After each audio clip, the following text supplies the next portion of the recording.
Well, it's Christmas Day 2024, guys, and we got the full Weller lineup here to give a fresh crack and give a blind ranking and see which one you should have asked Santa for. I know I've been a good boy this year. Stick around, find out. Welcome back to Capitol Bourbon, everyone. My name is Steven. On today's extra special video, it's Christmas Day. Merry Christmas. And in celebration of that, we got 6 Wellers here, the full lineup of Weller, the full vertical, starting with the Special Reserve, then the Antique 107. Then we got the Full Proof. This one's actually store pick here. The 12-year, the single barrel right here. These are samples, and also the CYPB. I wanted to do something a little extra special here. Give these guys a fresh crack, see how they are, give them a ranking, and really just blind them and find out, okay, which Weller product is the best, at least in my palate and for me, and which ones are actually worth the price point and actually worth the effort of going out and hunting. As you all know, you cannot find these guys sitting on the shelves here, and if you do, most likely they're gonna be for a lot higher price point, closer to secondary for sure, and something you actually have to go hunting for to find pretty much any of these bottles here. Starting my right here, again, we do have the Weller Special Reserve. This one is coming in at 45% or 90 proof. And this one is probably the most easy to find bottle. Definitely, I wouldn't say easy, but the most easy to find out of this entire lineup. I know a lot of states there, people say Ohio, Texas, kind of the land of the Weller. At least I know it's the land of the Weller Special Reserve. But here in Virginia, here in DC, here in Maryland, you can't even find the Special Reserve anywhere for close to MSRP. So yeah, definitely not in Virginia, DC, Maryland. Definitely not the land of Weller here. And actually, when I was in Nashville, Tennessee, I was able to find a bottle of this. And yeah, I thought it was pretty good back then. But that was around 8 months ago, closer to when I started my bourbon and whiskey journey here. So my palate has since changed a ton. So I'm really interested to see how is the Special Reserve compared to all these guys. And is this Weller Special Reserve still a bargain? I believe I bought this one here for around $40 or $45, which is above MSRP, which I believe MSRP is around $30 or $35. So I did pay up a little bit on that bottle, but for 45 bucks, given the availability that I can see around me, I'm more than happy to pay that. Coming up next, we do have the Weller Antique 107 coming at 107 proof. And most people say that this is probably their favorite Weller that they can find. I believe the MSRP on this guy is 45 bucks, but I was able to find this one in DC for $110, which given, when I found this bottle about 8 months ago, I was definitely happy to pay that price since I heard so much great things about the Weller 107. And actually, for my engagement party, I did also kill a bottle of this. So yeah, I'm a huge fan of 107. I'm assuming this one's gonna make it pretty high in the blind tonight, but we'll just have to stick around and find out. Our next one here is actually a sample of the Weller single barrel, and this one's from 2022. I was not able to find a single barrel, or for that matter, CYPB, for a reasonable price at all on the secondary markets in DC and Maryland, no matter what I could do. So yeah, definitely settled for finding a 2-ounce sample of the Weller single barrel 2022. I do believe for this guy, a 2-ounce sample, I spent around $40, which is not that bad a price point for a 2-ounce sample. And yeah, the proof on the single barrel here is coming at 97 proof. Moving on to the left here, our other sample here, which is a Weller CYPB. This one comes in at 95 proof. Same exact thing, I couldn't find a CYPB nowhere for a good price point and the availability of them. So I picked up another 2-ounce sample of this guy for I believe around 40 or 50 bucks around there. I'm excited to try this one out also. Continuing on here, we do have the Weller Full Proof, which comes in at 114 proof, which is when they enter it into the barrels there. And this one, it's unmarked actually, there's no sticker on it. This is actually a store pick from Jack Rose, so maybe a little bit unfair advantage there, but this is the only full proof that I found for a decent price point and really, anywhere sitting on the shelves. So, I had to include it, and I'm happy to have found it for, I believe MSRP was Jack Rose was selling it for, although, you did have to buy a ticket for that tasting event for the opportunity then to buy a full proof. So yeah, was really excited to find this one. And yeah, couldn't pass it up when it was offered to me at a great price, even though it is a Jack Rose store pick and it's unmarked. And I do also hear fantastic things about the full proof. That's usually everyone's, first or second pick out of this vertical here. We'll just have to find out in our blind. And lastly, but not least, we do have the Weller 12-year here. This one's coming in at 90 proof. It is aged 12 years, which is the longest aging out of all these guys. And I have actually tried the 12-year here before at a pour at a bar in DC. And I really enjoyed it actually, but I don't think it was really anything too special. I definitely couldn't really taste the age there, at least for me. So, I thought it was a great pour, and we'll just have to see how it compares in tonight's blind. And I was actually pretty lucky. I did win this at one of the Virginia ABC lotteries, so I did pay MSRP for that guy, which I believe came out to around 42, 43 bucks. So yeah, great price point if you can buy it for MSRP. Any of these guys here, if you can buy it for MSRP, is a pretty good buy, and I'd probably recommend that just right off the bat. Maybe it's the Special Reserve here. Think about that one if you're not really into the weeded flavor profile, which yeah, all these guys are weeded here. So if you're not into weed at all, just probably skip the Weller lineup or at least give it a try before you buy a bottle. But yeah, Weller lineup is known for having outstanding weeded offerings here. So if you're not a fan of that, give them a try. All right, and before we get into it, please don't have to go like, comment, subscribe down below. And please let me know in the comments down below what your bourbon of choice is for Christmas Day. All right, guys, without further ado, let's go ahead and crack these bottles here. Let's pour them up, see how they are on the nose, the palate, and then give them a blind ranking. All right, guys, I'm back, and we got our samples poured up here finally in the mini Glencairn glasses. I've got about a 1 ounce sample in each of these guys, and I do here to have a decoder sheet so I can tell which one is which by the number on the bottom of each of these glasses. And I do have a sheet here and a piece of pen to take notes as I'm going on my rankings, my ratings, and kind of what I'm getting on the nose and palate for each of them. So to just make sure that this is actually 100% blind, I'm gonna go ahead, take a minute here and randomize them really quick. So yeah, again, I just absolutely do not know the order of these guys at all. All right, we got our glasses finally fully randomized here. I have absolutely no idea where's what and what's what. So I'm gonna go ahead and start on the left here and work my way down. And let's go ahead and see how this first one here is on the nose. Okay, that's pretty good. That's pretty pungent. Smells really hard like weeded cherry, which, you know, these guys are all weeded. And yeah, I know the 107 and a few of them do smell like cherry, so not surprising. Yeah, smells really good. Very fruity. Yeah, really good weeded smell, grainy smell. When I say weeded, it's kind of like a grainy weeded smell. And yeah, this one's fruity as well. Sweet. Smells really good. A little bit of char, a little bit of caramel there too. Let's go ahead and give it a shot and see how it's on the palate. That one's good. Okay. That's really sweet. A lot of cherry there, a lot of sweetness. The proof there is pretty low on that one. You know, I think these guys are all pretty low proof here. The full proof is the strongest at 114. However, you know, they're all around in the 90s to 100, I would say. So yeah, all these guys aren't too strong. That one definitely drinks pretty light for me. I think it's pretty good. Kind of getting a charcoal or charred note there at the very end too, a little bit of tannic note. Yeah, I like the weeded profile on this one though, and that sweet fruity profile. Let's give it one more shot. It's pretty watery, not really viscous at all. The flavor is good there, but the finish there is pretty short, and the mouthfeel really isn't that good. So yeah, I think it's a pretty good average pour bourbon there. For my ranking, I'm gonna go ahead and give this one probably a 70, a 72. I just think it's a little bit too watery there. So yeah, I think that's a good pour, but definitely not my favorite. Okay, moving on to our second one here on the nose. Yeah, kind of the same, a little bit more muted, a little bit more, I think, chocolatey or, you know, subtle and oaky on this one. Yeah, you do have to fight for the flavors there on the nose a lot more. A lot more subtle. Caramel, hints of creme brulee though. Let's see how it's on the palate. Yeah, that one's definitely different. It's better on the finish. Less fruity, less cherry notes, less sweet. Still the same mouthfeel, still the same viscosity and all that stuff. Finish is a little bit longer. I would say this one's a little bit just more oaky and yeah, less fruity. Proof point I would say is probably the same, if not a little bit more than the first one here. That's also a pretty decent pour bourbon right there. You know, it's hard to compare these two now. They're different. The nose is way better than the first one, but I would say, honestly, the palate is a little bit better than the second one. I'm not really sure, to be honest. It's a tough decision here. I'm gonna go ahead and give the second one here probably a 73, just a hair above it. Just because, you know, for this one, I think it was a little bit more watery. So yeah, I'm gonna go ahead and give the second one here 73. Okay, moving on to our third one here on the nose. Okay, this one you can tell is a little more proof right away off the nose. You get a little bit more ethanol there in the nose. Less sweeter though. Definitely more grain too on the nose there. You can definitely tell this one's coming through. Less sweet though, but still sweet. Now I'm getting cherry. That's interesting. I was not getting that much cherry before. Now I'm getting a bit more cherry on the nose. I definitely Buffalo Trace well. I'm assuming all the nose on all these guys are gonna be pretty much the same, so that's gonna be a good indicator of which ones really are the standout ones here and which ones are the best. So we're just gonna have to go through and yeah, taste all of them. Of course, we're gonna do that anyway, but okay, palate on the sky. The most creamy, the best mouthfeel so far, the best finish. There's just more to that one. You kind of get more flavor, coats your mouth there a lot better than, you know, these other two here that we started out with. Yeah, this one's pretty good. You can taste there's more deepness, more richness with it, and it lasts for quite longer there. You do get a little bit of that cherry, little fruit, a lot of sweetness, but a lot more oak and a lot more charredness too, which is just a good combination and balance for all those different flavor profiles there. So that's a pretty good pour there, actually. I would say definitely better than the first two. Let's give it one more sip though before giving a ranking. Yeah, that one's pretty good. It's still not to say that this one's fantastic in the grand scheme of things, but it is a pretty good pour bourbon there. I'm going to give that one probably a 70, a 76. Definitely the best by far. Okay, moving on to our fourth one here on the nose. Yeah, just cherry, more muted, less proof on the nose. Just cherry fruitness, nothing too strong really. Yeah, you have to fight for that. Not proofy at all. Whoops, I just spilled a bunch there. Not proofy at all. Let's go ahead and see how it is though. I gotta give this one more try here before I say anything. That one definitely has the deepest cherry out of all of them so far.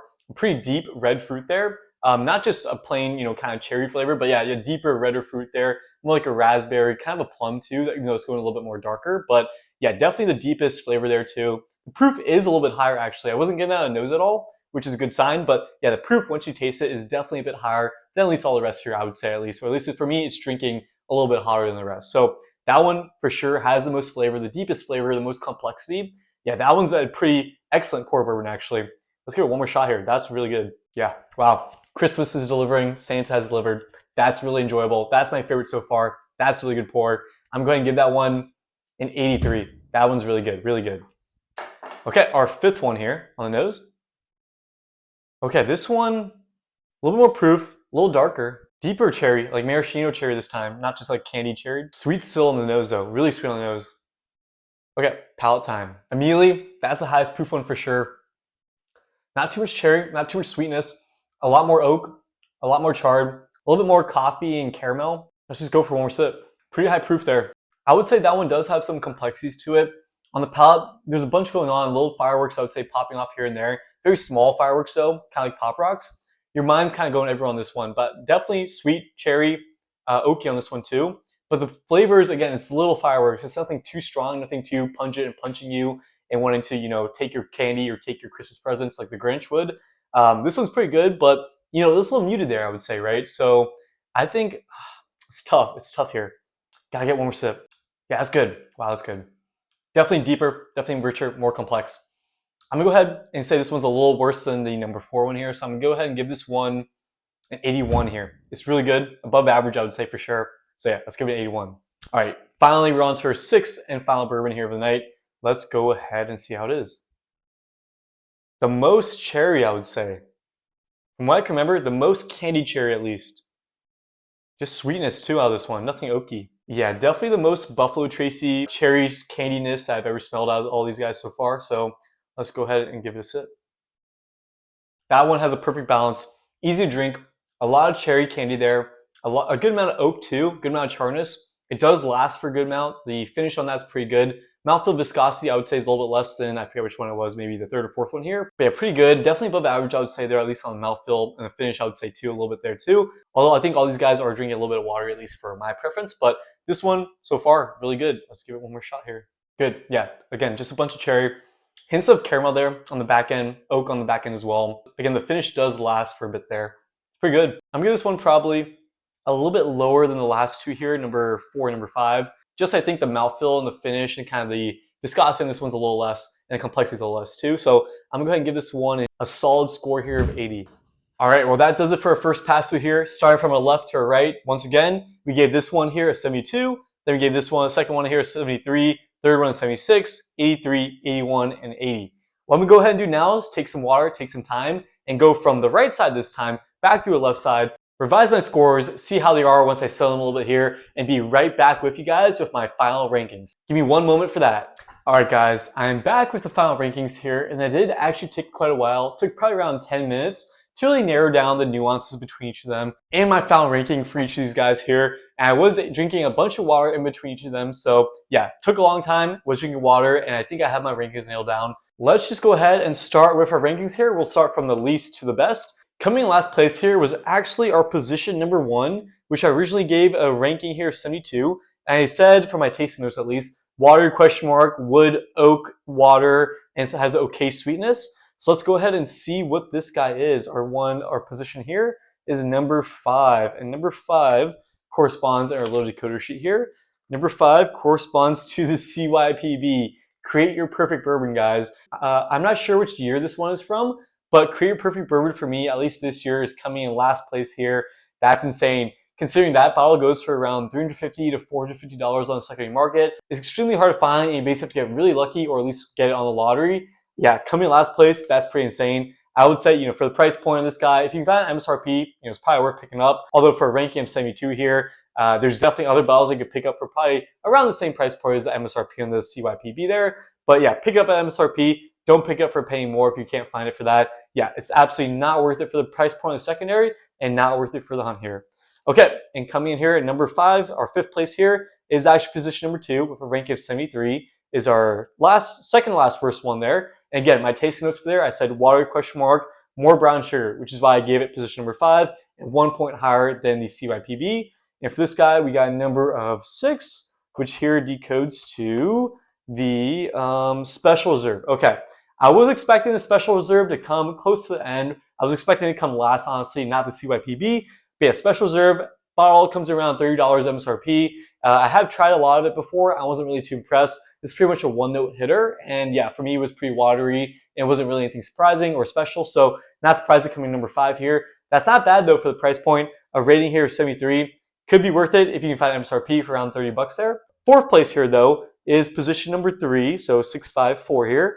And I said Sweet Oak Light Drinker. But yeah, pretty good, 76. That's nothing to be shameful of. And here, the number on this one is number 1 on the bottom, which decodes to the 12-year. Okay, I am a little bit surprised about that one too. I did have the 12-year at a bar, and I thought it had a lot more oak, a lot more complexity, and drank a lot stronger than at least what I had tonight at least. But yeah, coming up position number 4 here, I'm not too surprised given what's left over. I do definitely probably prefer the Weller Foolproof or the 107 or even the single barrel compared to the 12-year, so I'm not too surprised on that. And here, giving it a ranking of 76, that's definitely above average and definitely nothing to be ashamed of. And yeah, definitely you can find the Foolproof at MSRP. Probably not worth the hunt if you can't find it, but if you find MSRP, I would probably say it's worth picking up for sure. I enjoy it. It's pretty good pour of bourbon. All these guys here are pretty good pours of bourbons and whiskeys. But yeah, the Weller, the 12-year there, something you should not overpay for at all. Coming up position number 3 here, we got originally position number 6, which is all the way here on the right.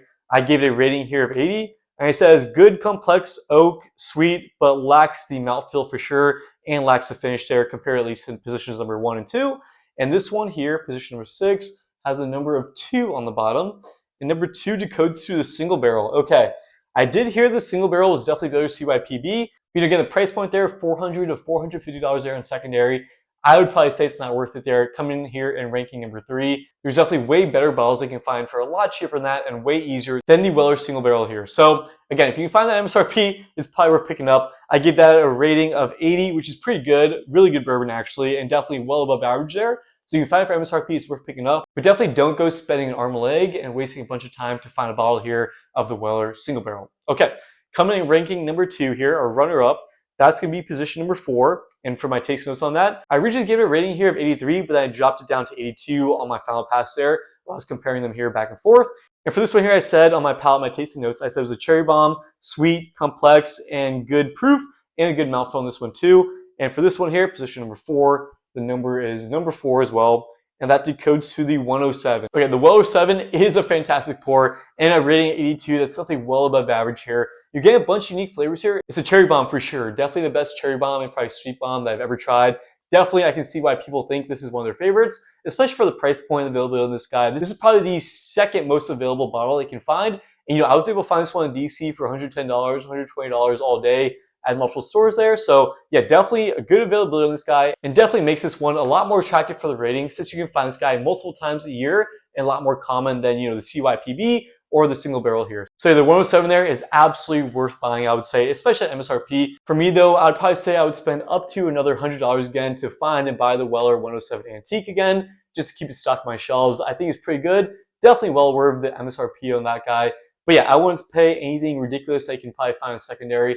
I'd pay, $100 to restock it. But if it's your first time buying it, first time trying it and having your shelves there, I would probably pay up to $120 just to have it on my shelves there and give it a shot. Okay, and what we've all been waiting for, our number 1 place here goes to position number 5, which has a rating of 83. And I said it has brown sugar, best mouthfeel, and complex. And position number 5 here, that is number 3. By process elimination, we could figure out, but number 3 here is the Foolproof. Okay, a lot of people do say that the Weller Foolproof is the best out of the Weller vertical, including the 107, and I would probably have to agree with them there. I think the proof point definitely helps out a bunch on this one, gives it a lot more flavor, a lot more complexity, and definitely helps out that mouthfeel and viscosity, which I'm a huge fan of, including the finish there too as well. And this one, it is a store pick, so I do have to give it a little asterisk there. But yeah, I think a lot of the Weller Foolproofs, I have tried a few of them before actually in the past at different bars. And for me, the Weller Foolproofs are all really fantastic and really good.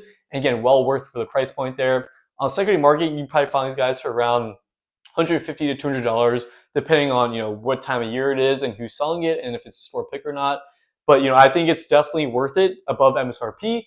For me, on the Weller Foolproof, I would probably pay up to $115 again if I was to restock on my shelves here. For the first time buying of this one, I'd probably pay up to $130, $140 if I know I like a wheated bourbon especially, and I know I like that mouthfeel and like the complexity. If you just like the sweetness, then probably stick to 107 or one of these other different bottles here that ranked a little bit lower, just because they were all pretty sweet and all had that wheated flavor that we all come to know and love. But yeah, again, the foolproof, it won out of this showdown here. I think it was the best, had the most complexity, best mouthfeel, and definitely the most flavor in brown sugar, which I really, really enjoy. But yeah, again, just want to say for MSRP, all these guys are fantastic. All these guys here are great bottles of bourbon that I would absolutely drink every night. I would not complain at all if I had to pour these at a friend's house or at a bar for a really good price here. Well, I hope you enjoyed that video, guys. The Weller Foolproof ended up winning out here. I was really surprised about the samples it got from the single barrel as well as the CYPB. I expected those guys to do a little bit better, but from what I hear, the 107 and the Foolproof is the way to go. Please don't forget to like, comment, subscribe. It helps the channel grow significantly. It helps me continue to make content for you guys.